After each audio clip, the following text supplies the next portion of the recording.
When he walks down the street, he smiles at everyone. Everyone that he meets calls him King of Kensington. How you doing, King? Oh, dear King. Thank God it's King. He finds his fortune in the faces that surround him. His wife says helping other people brings him luck.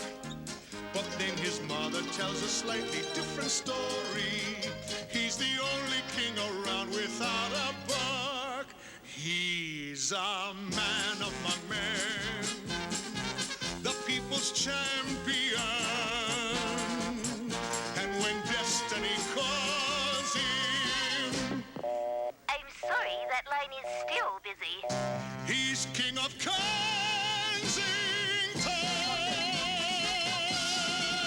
What a guy.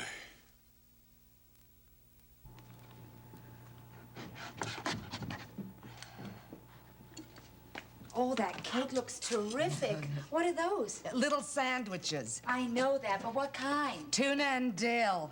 And look at this. I'm cutting them into little hearts. Oh, tuna hearts. You know, I envy George and Wilma. They're coming back from an experience they'll remember for the rest of their lives. A honeymoon? They had that experience years ago. And not necessarily with each other. Oh, the world today's crazy. It's not their fault. What do you mean their fault? Are you saying that natural instincts are a fault? Are you saying that premarital sex is a natural instinct? Of course. It's not your fault. It's the sex maniacs on Johnny Carson. Dr. Rubin, Dr. this, Dr. that. How to do it this way, how to do it that way. You should stand on your head. You shouldn't stand on your head. But they never mention marriage. So far as they're concerned, the whole world can stand on its head without a license. And as far as I'm concerned, you have absolutely no right to lay your value judgments on other people's actions. Have you ever read The Rise and Fall of the Roman Empire? No, have you? I don't have to. The Roman Empire rose and it fell. And it fell because people were doing things they shouldn't have been doing before they were married. Now, what if I were to tell you that months before we were married, Larry and I checked into the Bluebird Motel and stood on our heads? I would say the fact you're compelled to tell me 7 years after it happened proves how guilty you feel about it. Now, that is absolute bull. And I would also say that anyone who stood on her head before she got married and wore white to her wedding is a hypocrite. Are you calling me a hypocrite? If the dress fits, wear it.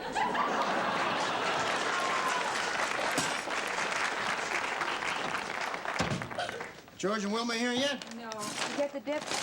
Yeah. What's the matter with you? Oh, your mother. She gives me such a pain in the neck sometimes. Why? Oh, nothing. She found out. She found out. What she found out? About us. She found out about us. Yeah, we've been intimate. Hey, hey. Kathy, the way I see it, honey, we couldn't go on hiding it much longer. I'm talking about the Bluebird Motel. The Bluebird Motel. Oh, that intimate. Oh, yeah. Hey, well, how'd she find out about the Bluebird Motel? I told her. Well, what'd you tell her that for? Well, we were having our usual violent chit-chat, and I happened to mention it in passing. She's so old-fashioned sometimes. Oh, well, you gotta remember Ma's from another generation, you know? She had a very strict upbringing about those things. My grandfather was so orthodox that he used to take the roosters out of the flock on a Sabbath. What did he do that for? Well, honey, don't you know what roosters do? What do they do? They check in motels and they go cock-a-doodle-doo. Hey, listen, honey, I want to tell you something, and don't you ever forget it when I think of what we got. Believe me. You're a very interesting conversationalist. We'll pick up on that later. Hey, George, Wilma, honey. Hey, did you two go to Bermuda? We did? Yeah? Well, where's the tan? Sit down, you two. Or didn't you ever get out on the beach? Ask us no questions, we'll tell you no lies. Well, you look fantastic. Oh, look what we brought you, babe.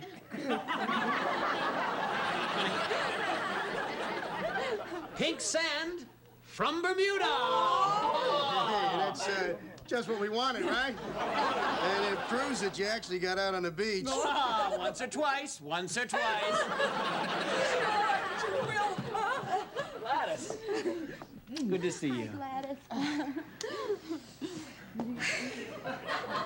So you two. What did you do on your honeymoon? Ask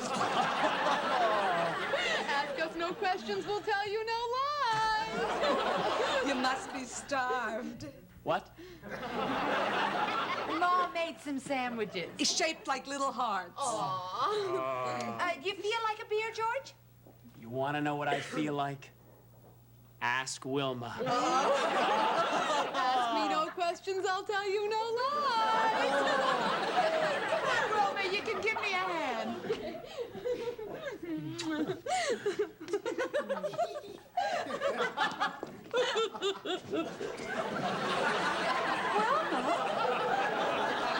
what's the matter?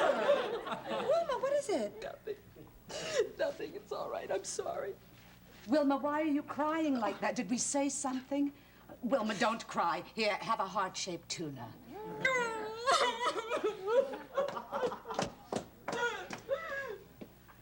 Why is she crying like that? Oh, it's all the sudden changes. From the living room to the kitchen? The marriage and the trip to Bermuda and all the pressure. You know how it is. I'm fine now. I'm sorry. It's just so nice to be here and to see you all and... All those beautiful sandwiches. Kathy, take them away. They're upsetting her. Wilma, sit down. Listen. I know how you feel. It's at moments like this when our emotions are so near the surface that all we can do is cry because we're so happy.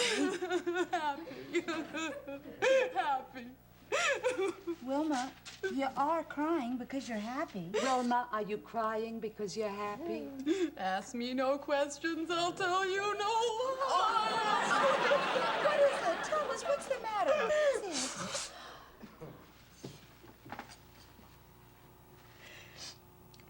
There was no consummation at the hotel. She's not talking about soup, is she?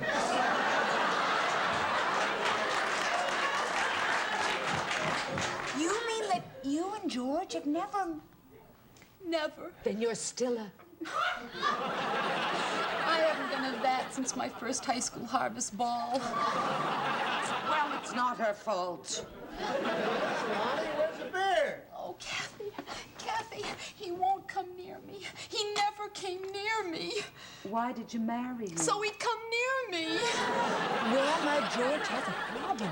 It's not his fault. It's Johnny Carson. Where's the bear? Kathy, Gladys, you mustn't breathe a word of this. Promise me. I don't want George to know there's anything wrong. But Wilma, you can't... Please?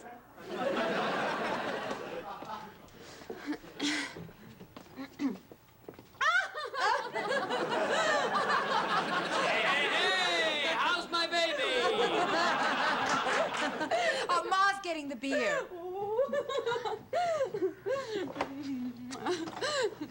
George was telling me what a ball you had in Bermuda. Oh. It was just incredible. Well, I never figured you to get married. Well, you can't be a swinger forever. I mean, when you finally find what you want, it's better to swing alone. I mean, together. With Wilma, right, baby?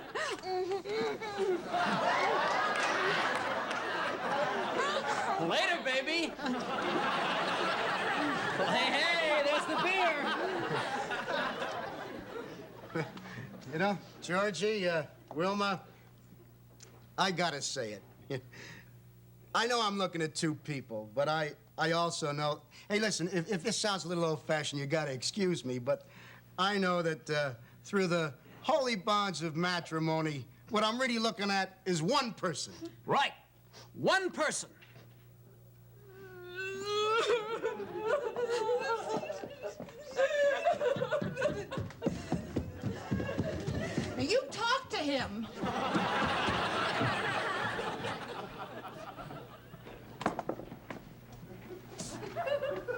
Well, Larry, it's been a terrific evening. We'll have to do it again soon. George! Hey! George! What, Larry? Come on back in here. Did you see your wife run upstairs crying like that? Yeah? Well, why was she crying like that? Because she's happy. She's a very happy person. Come on, George. I know happy crying. That was not happy crying. That was sad crying, George. Hey, listen, George. You and Wilma having a little problem adjusting to married life? Not really, no. Well, what's the matter, huh? She squeezes a toothpaste from the bottom, you squeeze it from the top? George, what's the problem? I don't squeeze the toothpaste. What? In my whole life, I have never squeezed the toothpaste. You know what I mean, Larry? No? I don't know what you mean, George. Well, that's all right. That's all right. See you soon. Hey, hold on. George, sit down. Go ahead, sit down over there. Listen, George, I want you to look me right in the eye and tell me what the problem is. Can I tell you with my eyes closed? Yeah, sure. Larry? Mm-hmm. I'm a Virgo.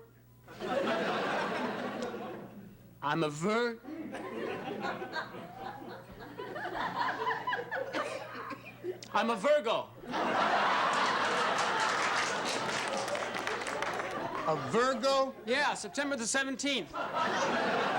Well, so I'm a Leo. I'm like a Virgo. Like the first part. George, you're a virgin? Hey, come on. So what? That's nothing to be ashamed of or embarrassed about? Come on, all you gotta do is what comes naturally. That's the whole problem, Larry. It isn't coming naturally. I thought it would when we got married, but it's not. George, you want to do something for me? Why don't you come and see my doctor tomorrow afternoon, huh? Hey, and he will recommend a specialist. Hey, a sexologist. Hey, come on, George. You do that, please? For me. Please. Well, all right, I'll go. Good. On one condition. Yeah, sure. Don't tell Wilma I'm... A Virgo?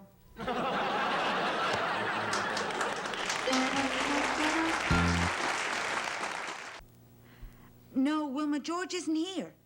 Yeah, Larry took him to the doctor to get an appointment with the sexologist. Yeah, if he comes back with him, I'll send him straight home. Tell him to take a cab. You're where? You're in the bedroom. In a black negligee. Wilma, don't get your hopes up. Wilma, stop crying. Poor Wilma. It's not her fault. If you mention Johnny Carson. I'm not going to mention Johnny Carson. Last night on Merv Griffin, this Hollywood impresario who spends 6 months of the year in California as a man and 6 months as a woman in Miami got a standing ovation for being so frank and honest. What an age we live in. People don't care what you do as long as you tell them about it. Ma, the world hasn't changed that much. It hasn't, eh? When Lou and I climbed into bed, it was in the dark with pajamas on, and we kept our mouths shut. Oh, honey, Wilma's been calling and calling for George. Poor Georgie. I had to talk him into going home. Why? Well, what the doctor said, it depressed him. Why, what'd he say? He can't have an appointment with a sexologist for 7 weeks. Why not? They're all booked. It's an epidemic. Poor Wilma. Poor Georgie. Anyway, I got him a whole bunch of books. The Joy of Sex, a gourmet guide to lovemaking, illustrated edition. This is not a cookbook, is it? No, Ma. I don't think you're going to be very interested in that.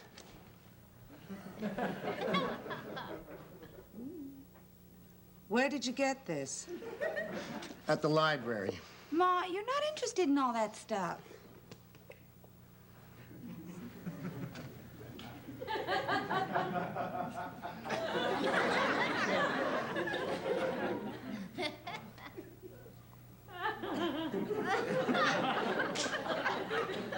You got this book from a public library. Yeah, a public library.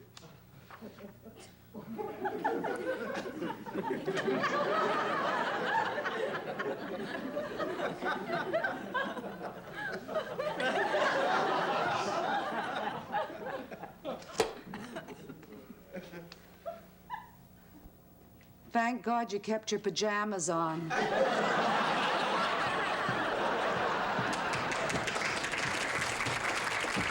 Any Man Can, The Sensuous Man, Sex in the Yukon. Yeah, it's by Pierre Burton.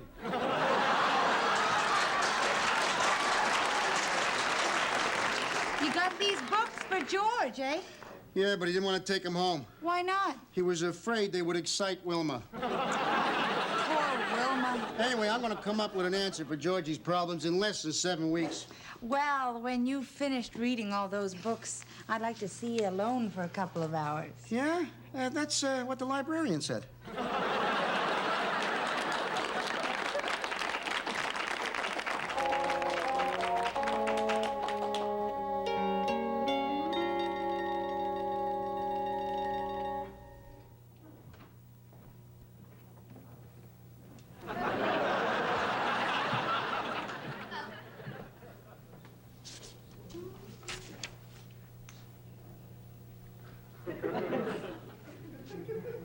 Honey, don't you think you've read enough for one evening? I mean, all work and no play makes Jack a dull boy.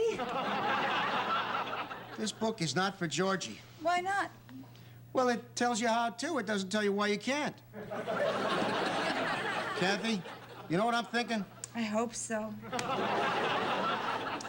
I think that you better speak to Wilma. What about? Wilma and George's problem. I mean, well, suppose it was us. What would you do? Well, first I'd get into something very sexy, sort of like a black negligee. Yeah, right. That's good.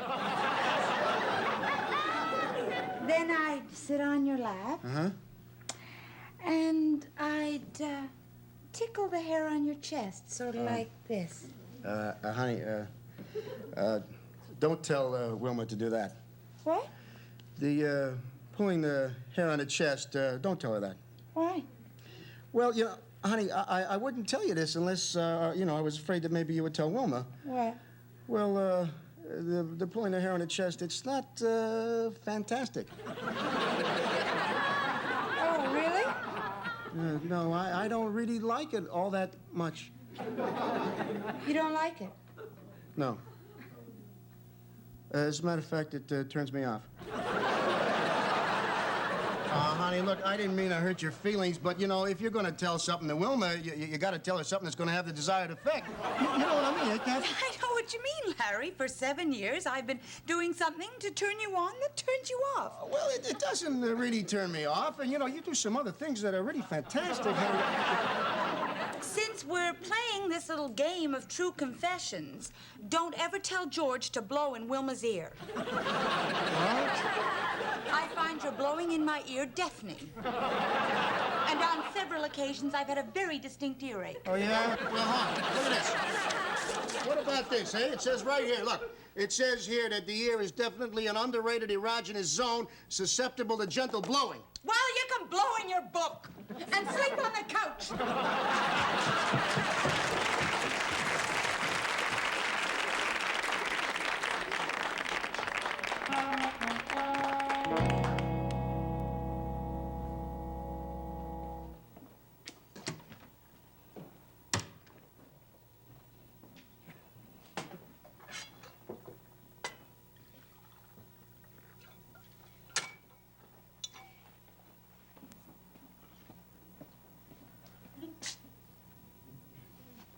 Larry, why are you still sleeping on the couch?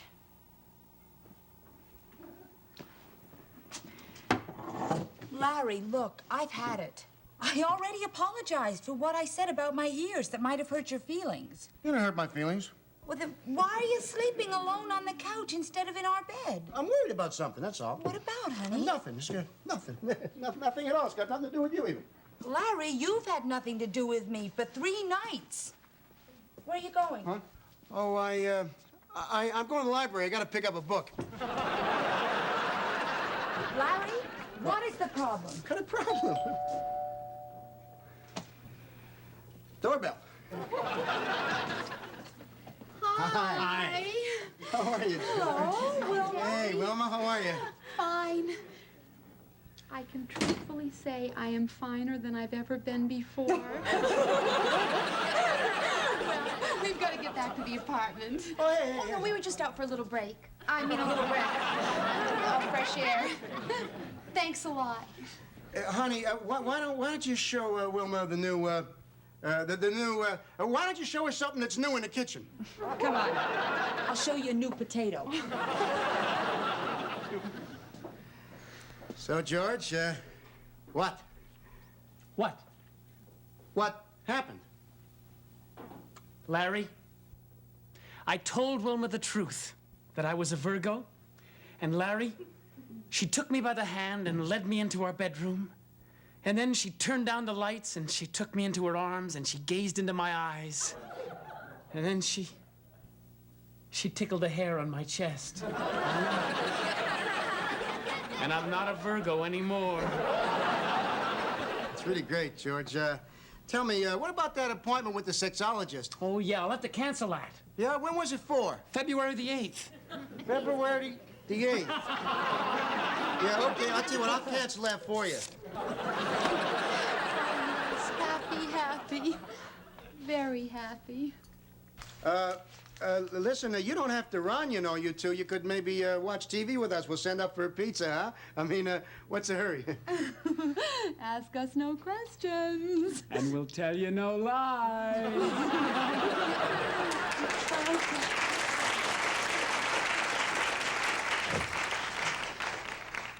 Very nice, huh, Kathy? Mm-hmm.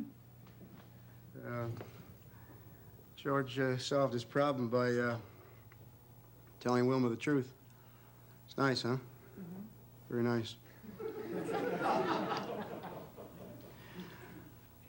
Okay, Kathy, here it is.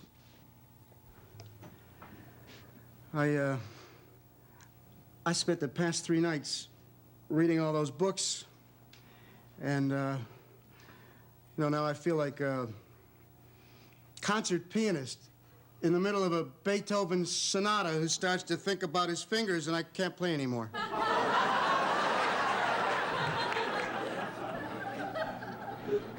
Larry, when was the last time that you tried to play a Beethoven sonata? Oh, honey, you know I don't play the piano. I was just using that as an analogy to explain what I Larry. about my Shut up. I'm blowing my ear.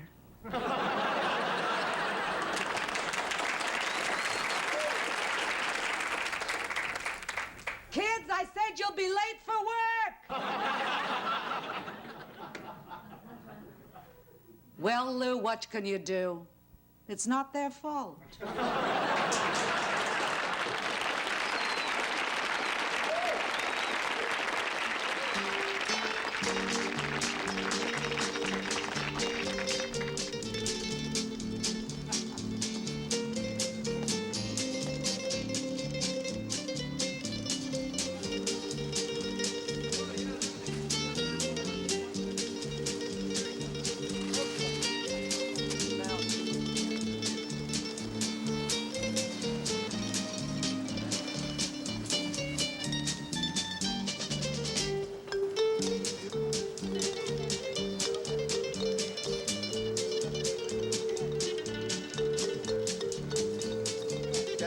That one, okay. Hey, give this man here a bag. You give him a bag. 95, please. Thank you very much.